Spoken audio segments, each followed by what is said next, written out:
In your new book, you talk about the story method. And if I may, it's share, theme, one of a kind, reflect, and yearn. Mm-hmm. And so the acronym is S.T.O.R.Y. Mm-hmm. What is this and why is it important? I was really trying to find a way to make it really easy for storytellers to remember the 5 important things to consider when they're creating their story. And the first one is S for story. Why share this story with the world? Why is extremely important in trying to understand why tell the story? Why do people need to know it and hear it? And from your perspective as a storyteller, you have to really understand that and really know the answer to why you're sharing this story with the world. T is theme. And for any good story, there should be a theme.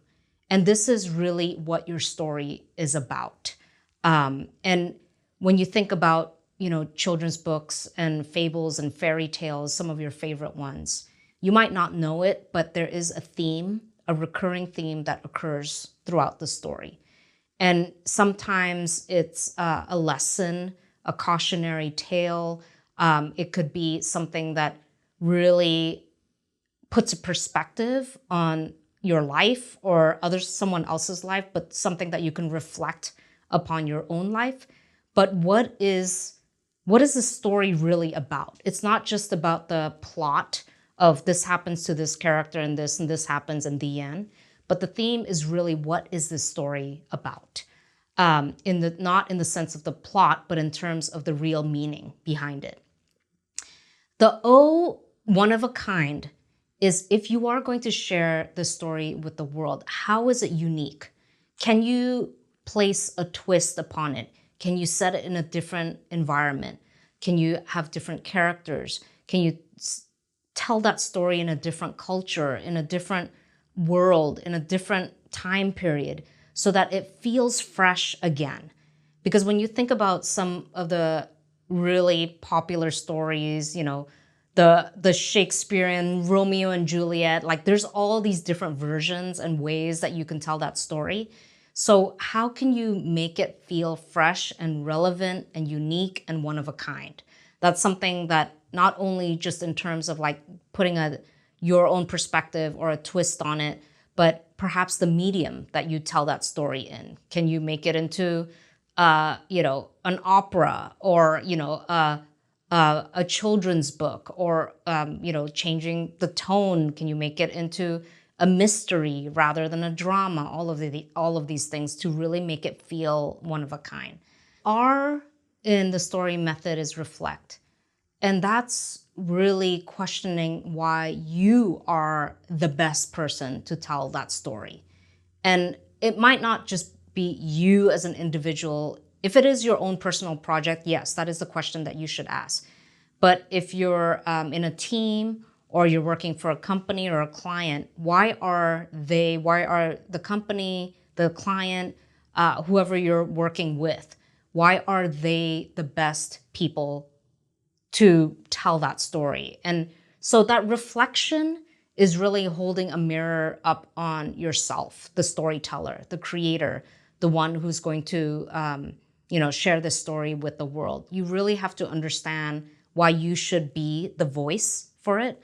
And if you are the voice, what is this perspective, the unique perspective that you're sharing with the world? Because once you understand that, then it will feel one of a kind. It will feel authentic. It will feel like it's coming from a genuine place rather than one that is contrived or something that feels like it's been done before or something that doesn't feel like it's anything new or interesting.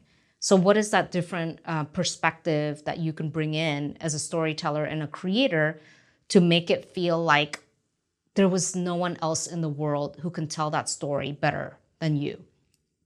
Why in the story method is yearn. And that's really about the audience wish fulfillment. And this is something that I always go back to again and again, is that each one of us in our lives has a deep desire and a fantasy that we want to fulfill. And for one person, it might be to fulfill the desire of being in a world of vampires and feeling like you are a creature of the night.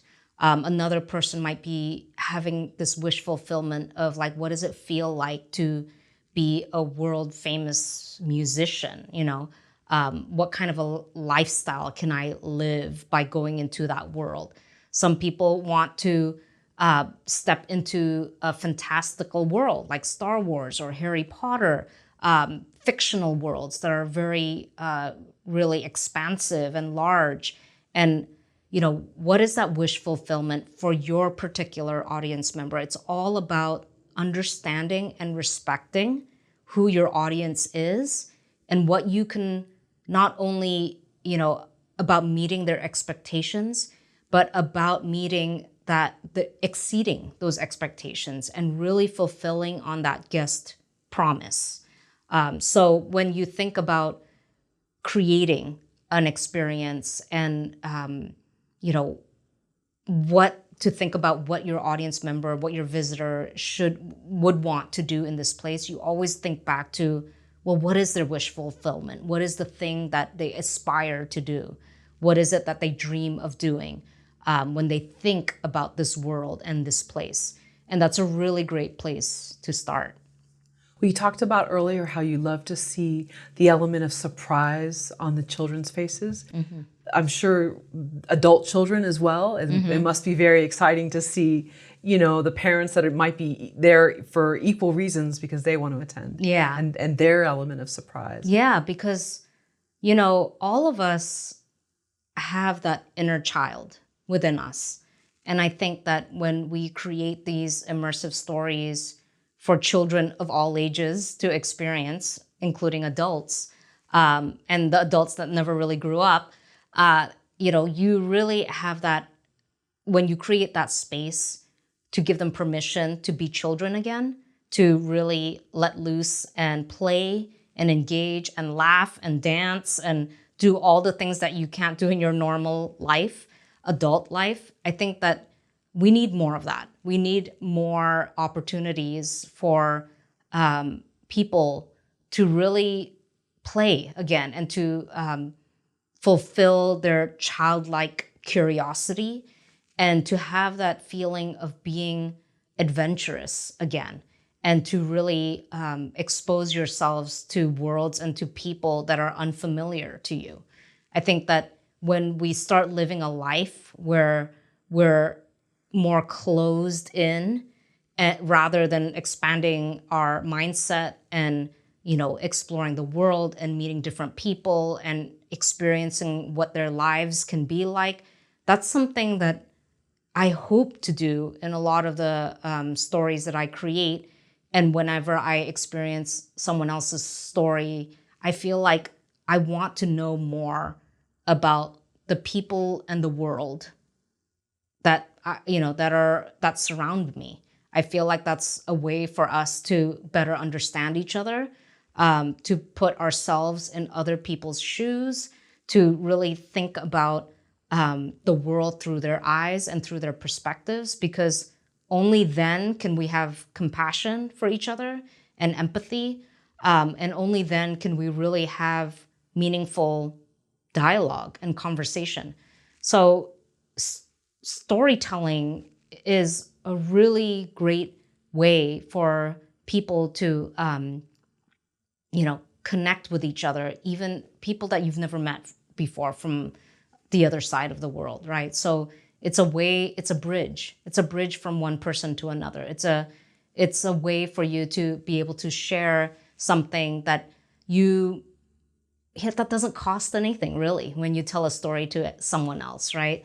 It's a way that you can reveal a bit of yourself, and for them to understand who you are and where you come from and what your story is about, all of these things. I think it's just a really great way for us to connect more as a society, as a world.